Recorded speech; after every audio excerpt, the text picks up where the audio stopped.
हम चर्चा करेंगे, यहाँ पे देखेंगे कि mutual fund versus life insurance, किसमें आपको पैसा इन्वेस्ट करना चाहिए। क्योंकि अभी देख पा रहे हैं, अभी क्या है कि म्यूचुअल फंड का भी ट्रेंड लग रहा है ज़्यादा, और ऐसे ऐसे घर में है कि लोग अपने सारे फैमिली के नाम पे लाइफ इंश्योरेंस चला रहे हैं।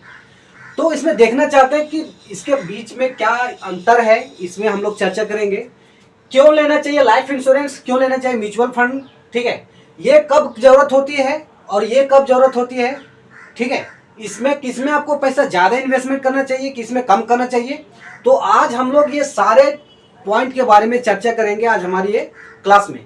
तो वीडियो को लास्ट तक देखे रहें, जहां तक आपको समझ में आ जाएगा कि आपको म्यूचुअल फंड में कितना पैसा डालना चाहिए और वर्सेस आपको लाइफ इंश्योरेंस में कितना पैसे डालना चाहिए। क्योंकि आज में क्या है कि जो रूरल एरिया में है, जहाँ पे जो लाइफ इंश्योरेंस के एजेंट हैं वो क्या करते हैं, घर में सारे फैमिली के मेंबर के नाम पे क्या करते हैं, इंश्योरेंस का पॉलिसी डाल देते हैं। कोई ना कोई उनके हर फैमिली के, मतलब ऐसे ऐसे घर होते हैं कि साल में 40 से 50 हजार केवल हर फैमिली के पीछे क्या होता है, पॉलिसी का प्रीमियम चला जाता है। क्यों? क्योंकि उनके बीच में अवेयरनेस नहीं है कि वो पैसे वेल्थ जनरेशन के लिए लगा रहे हैं या अपने सेफ्टी के लिए लगा रहे हैं। तो आज हमारे क्लास में, मतलब आज हम लोग जो चर्चा करेंगे इसी के बारे में हम लोग चर्चा करेंगे और समझेंगे कि ये कितना बेटर है, मतलब लाइफ इंश्योरेंस कितना बेटर है और म्यूचुअल फंड कितना बेटर है। तो सबसे पहले हमारा जो पहला पॉइंट आता है कि म्यूचुअल फंड में आपका क्या होता है कि वेल्थ जनरेशन होता है। वेल्थ जनरेशन मतलब क्या होता है कि आपके पैसे का रिटर्न बनता है और आपको धीरे धीरे आपको लाखपति से करोड़पति, करोड़पति से आप आगे बढ़ते जाते, कहां से पे, अपना म्यूचुअल फंड में। लेकिन लाइफ इंश्योरेंस में ऐसा नहीं है। लाइफ इंश्योरेंस में आपको ये कभी नहीं बोलेंगे करोड़पति बन जाओगे से, आपका केवल लाइफ का सेफ्टी एश्योर करेगा, आपका पैसा का सेफ्टी का एश्योर वो आपका नहीं करेगा कि आपको इतना से इतना आपको पैसा बढ़ेगा, इतना आपको मिलेगा, इतना परसेंटेज रिटर्न मिलेगा, ये कभी आपको लाइफ इंश्योरेंस में नहीं बताया जाएगा। दूसरा चीज क्या होता है कि आपका जो ट्रांसपेरेंसी होता है, म्यूचुअल फंड में क्या होता है, आपका ट्रांसपेरेंसी होता है। पैसे कितने इन्वेस्ट किए, कब इन्वेस्ट किए, वो सारे लोग इन्वेस्टमेंट कर रहे हैं, वो सारे लोग ऐप में जानते हैं कि ग्रो के ऐप में जाके देख सकते हैं, म्यूचुअल फंड के जो ऐप है उसका पर्सनल ऐप, वहां पे जाके देख सकते हैं कि आपका कितना पैसा इन्वेस्टमेंट हुआ है, कितना ग्रो हुआ है, कितना रिटर्न आपके अनुसार आया हुआ है। और यही चीज आपको लाइफ इंश्योरेंस में कोई ट्रांसपेरेंसी नहीं मिलेगा। पैसा ऑनलाइन पेमेंट करने का आपको क्या मिलेगा, एक जरिया मिल जाएगा, लेकिन पैसा कितना बढ़ा है, क्या हो रहा है, वो आपको कोई वहां पे दिखावा नहीं मिलेगा। जब आपको बोनस आएगा उसी समय आपको केवल पता चलेगा कितना आपको बोनस आया। लेकिन ये आपको लाइफ इंश्योरेंस में ट्रांसपेरेंसी उतना नहीं मिलेगा कि आपका पैसा कितना इन्वेस्टमेंट हो रहा है, ठीक है। दूसरा चीज क्या होता है कि म्यूचुअल फंड में आपको एक चीज बताया जाता है कि आपका पैसा कहाँ कहाँ इन्वेस्टमेंट किया जा रहा है, ठीक है। इक्विटी में अथवा स्टॉक मार्केट में, बॉन्ड में या आपका गोल्ड में आपको बताया जाता है। आपको मेल के माध्यम से, आपके व्हाट्सएप या आपका मैसेज के कम्युनिकेशन के माध्यम से आपको बताया जाता है कि आपका जो म्यूचुअल फंड में पैसा डाल रहे हैं वो कहाँ का इन्वेस्टमेंट कर रहे हैं। अगर आपको ठीक लग रहा है कि नहीं ये जहां जहां इन्वेस्टमेंट म्यूचुअल फंड वाले कर रहे हैं वो सही है, तो आप इन्वेस्टमेंट रख सकते हैं। और आपको लग रहा है कि नहीं जहां जहां म्यूचुअल फंड वाले इन्वेस्टमेंट कर रहे हैं वो आपको लग रहा है कि नहीं ये सही नहीं लग रहा है, तो आप वहां से पैसे निकाल सकते हैं। लेकिन क्या है कि आपको लाइफ इंश्योरेंस में कहीं यहाँ आपको ट्रांसपेरेंसी नहीं मिलेगा कि आपका इन्वेस्टमेंट, पैसा तो आपको बढ़ रहा है लाइफ इंश्योरेंस में भी और इसमें भी, लेकिन इसमें थोड़ा कम बढ़ रहा है, इसमें थोड़ा ज्यादा बढ़ रहा है। लेकिन यहाँ पे कहाँ पे इन्वेस्टमेंट किया जा रहा है, क्योंकि लाइफ इंश्योरेंस वाले पैसे रख के तो उसमें पैसे बढ़ा नहीं सकते, कहीं तो कहीं इन्वेस्टमेंट कर रहे हैं, ठीक है। तो वहां पे आपको ट्रांसपेरेंसी नहीं मिलता है, जिसके कारण आप क्या करते हैं, आप यहाँ पे आपको लाइफ इंश्योरेंस में आप ये हो जाते हैं, ट्रैप हो जाते हैं। तीसरा चीज क्या होता है कि म्यूचुअल फंड में देखा गया है, ठीक है, कि आप क्या किए, 1 साल से 5 साल के बीच में कोई SIP सेट किए म्यूचुअल फंड में, ठीक है। अब क्या हुआ कि 5 साल के बीच में आपने SIP सेट किए, हो गया कि आपने 1 साल, 2 साल, 3 साल क्या किए, SIP आप चलाए, ठीक है, किसी तरह से आप चलाए। किसी पर्सनल इश्यू के कारण क्या हुआ कि चौथा साल में आपका SIP नहीं गया, ठीक है, तो कोई बात नहीं, यहाँ पे क्या कर सकते हैं, ये SIP का जो आपको प्रोसेस है मतलब जाने का, वो आप स्टॉप कर सकते हैं, रोक सकते हैं, कोई इशू नहीं है। जब आपके पास पैसे आते हैं, ठीक है, जब आपके पास पैसे आते हैं तब वो क्या कर सकते हैं, फिर से वो SIP आप चालू कर सकते हैं। ये आपको म्यूचुअल फंड में क्या आपका प्रोसेस है, ठीक है। और जितना पैसा आपको पहले से इन्वेस्टमेंट किया रहेगा, ठीक है, वहां पे क्या होगा कि आपका जो पैसा जो पहले से इन्वेस्टमेंट किया रहेगा वो आपको क्या होगा कि पैसा वो बढ़ता जाएगा। सेम कंडीशन आपने लाइफ इंश्योरेंस में ऐसा कभी नहीं होता है। अगर आप लाइफ इंश्योरेंस लिए, पहला कंडीशन ये होता है कि भैया आपको 3 ईयर्स आपको डालना जरूरी है।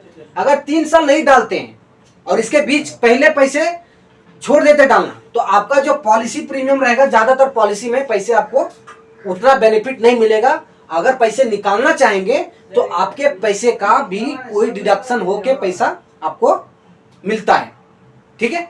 दूसरी बात, इसमें जब प्रीमियम पे करते हैं तो इसमें जीएसटी ऐड हो जाता है, जो 18 से 20% के बीच जाता है। पॉलिसी में जीएसटी ऐड होता है।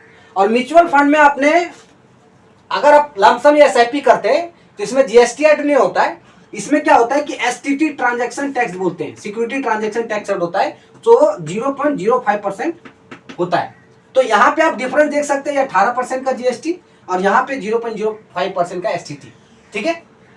उसके बाद में क्या होता है कि देखिए, अगर आप 3 साल लाइफ इंश्योरेंस में पैसा नहीं डाले, बाय द वे आपने 2 ही साल डाले, 2 साल डाले, तीसरा साल कोई पर्सनल इश्यू कर नहीं मिस हो गया, चौथा साल मिस हो गया, अगर लगातार आप 10 साल अगर छोड़ दिए पॉलिसी भरना, भूल गए, ठीक है, तो जो पॉलिसी पहले से डाले हुए जो अमाउंट, वो अमाउंट आपको नहीं मिलेगा, वो एक्सपायर हो जाता है, नहीं मिलता है।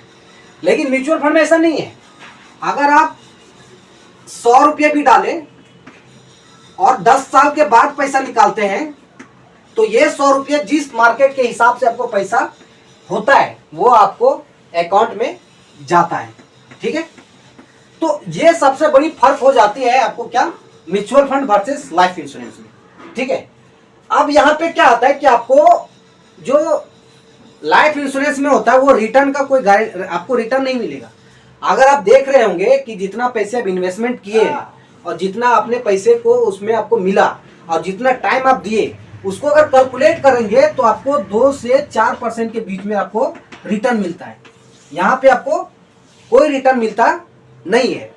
और दूसरी बात क्या है कि अगर, और म्यूचुअल फंड में अभी जो एवरेज देखा गया है, बहुत सारे लोग तो 20%, 40% और 50% के बीच में रिटर्न निकाल लेते हैं म्यूचुअल फंड में। वो मार्केट के हिसाब से पैसे डालते हैं तो उतना उनका रिटर्न आ जाता है। लेकिन म्यूचुअल आपका जो लाइफ इंश्योरेंस में इतना आपका रिटर्न कभी एक्सपेक्ट नहीं होता है, ठीक है। तो ये होगी हमारे क्या कि जो mutual fund versus life insurance में पैसे डालने से क्या क्या आपको ट्रांसपेरेंसी मिलती है। तो अब यहाँ पे क्वेश्चन ये होता है कि भैया हम लाइफ इंश्योरेंस नहीं ले, म्यूचुअल फंड में सारे पैसे डालें? नहीं, ऐसा नहीं है। लाइफ इंश्योरेंस में आप पैसे डाल सकते हैं। तो लाइफ इंश्योरेंस में उनके लिए ज्यादा है जो ज्यादा रिस्क वाले काम करते हैं, जिनके में क्या है कि एक फैमिली है कमाने वाले, उसके पीछे क्या है 5 फैमिली उनके पीछे डिपेंडेंट है। तो ये सारे एक फैमिली लाइफ इंश्योरेंस एक पॉलिसी ले सकते हैं हमारे डिसीजन के अनुसार, हमारे थॉट के अनुसार। आप जो चाहे आप सोच सकते हैं अपने अनुसार, क्योंकि ये फैमिली, तीनों फैमिली इस पर डिपेंड है।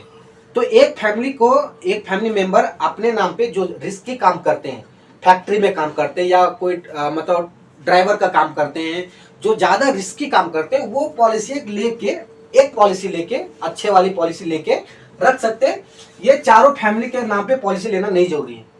जो घर पे है, कोई रिस्क का काम नहीं कर रहे हैं, पढ़ाई कर रहे हैं या घर में अपना छोटा सा अच्छे से मतलब रिस्क फ्री बिजनेस चला रहे हैं, तो उसके नाम पे पॉलिसी क्यों लेना बड़ा अमाउंट। यही जो पैसा है आपने म्यूचुअल फंड में डालिए, जहाँ पे क्या होगा आपका रिटर्न भी सही रहेगा और आपका क्या होगा कि लंबे टाइम में आपका रिटर्न भी मतलब आपका वेल्थ भी सही बनेगा। ये हमारे पर्सनल डिसीजन है, ये पर्सनल संदेश है। आपको जो लगता है, आप जैसे लगता है आप सोच सकते हैं। तो हम लोग क्या किए, आज का जो क्लास में चर्चा की है वो life insurance versus mutual fund, ठीक है। एक चीज बता देना चाहता हूं कि 4 जून को मार्केट क्रैश हुआ था। 9% से 8% के बीच में मार्केट क्या हुआ था, क्रैश हुआ था। तो हम बताए थे कि जब भी मार्केट क्रैश होता है, लॉन्ग टाइम वाले पैसे जरूर ऐड कीजिए, ताकि जब भी मार्केट वहां से जो उठेगा तो आपको क्या होगा, रिटर्न बहुत आएगा। तो बहुत सारे लोग इन्वेस्टमेंट किए, बहुत सारे लोगों का ऐप में कोई इशू हो गया, टेक्निकल इशू हो गया, फंड ऐड नहीं हो रहा था। तो जो जो इन्वेस्टमेंट किए उनका रिटर्न, जो एवरेज रिटर्न था पहले का, वो बहुत सारे इंक्रीज हुआ है। ठीक है, तो ये हमारी क्लास थी life insurance versus mutual fund. अगर किसी को म्यूचुअल फंड की डिटेल जानकारी चाहिए तो हमारा कॉन्टैक्ट नंबर पे संपर्क कर सकते हैं, जहाँ पे आपको बताएंगे कि कैसे, कब और कितना आपको लाइफ इंश्योरेंस में इन्वेस्टमेंट करना है और म्यूचुअल फंड में इन्वेस्ट करना है। ज़्यादातर हम लाइफ इंश्योरेंस को सजेस्ट नहीं करेंगे, म्यूचुअल फंड में करेंगे, क्योंकि लोग, बहुत सारे कंपनी है, ग्रो ऐप है, इतने प्रमोट कर रहे हैं म्यूचुअल फंड को, हमारे बहुत सारे सेलिब्रिटी हैं म्यूचुअल फंड को प्रमोट कर रहे हैं। तो अवेयरनेस लाए, वीडियो को बताइए सभी को, आप अपने को बताइए, सारे फैमिली को बताइए कि कहाँ पे आपको सही जगह पे इन्वेस्टमेंट करना है, ताकि आपको क्या होगा कि लंबे टाइम में आपका पैसा का प्रॉफिट आपसे एक्सपेक्टेड से अच्छा रहेगा। तो आज की क्लास में हम लोग इतना ही चर्चा करेंगे। अगले क्लास में फिर आएंगे कोई वीडियो के साथ, जहाँ पे हम लोग नए टॉपिक या नए पॉइंट के बारे में डिस्कस करेंगे। हमारे चैनल पे ज़्यादा सब्सक्राइबर तो नहीं है, व्यूज भी नहीं जाते, फिर भी हम कोशिश करते हैं अपने कंटेंट बनाने के लिए। अगर किसी को कोई डाउट रहे, डाउट तो रहे नहीं, लेकिन अगर किसी को कोई क्वेश्चन है कि भाई आप यहाँ पे ये चीज़ गलत बताए या सही बताए, तो आप हमें डाउट को क्वेश्चन पूछ सकते हैं, ताकि हम अपने आप में क्या करेंगे कि सुधार करेंगे। तब तक सही रहें, सलामत रहें और अपने फैमिली को केयर करें। जय हिंद।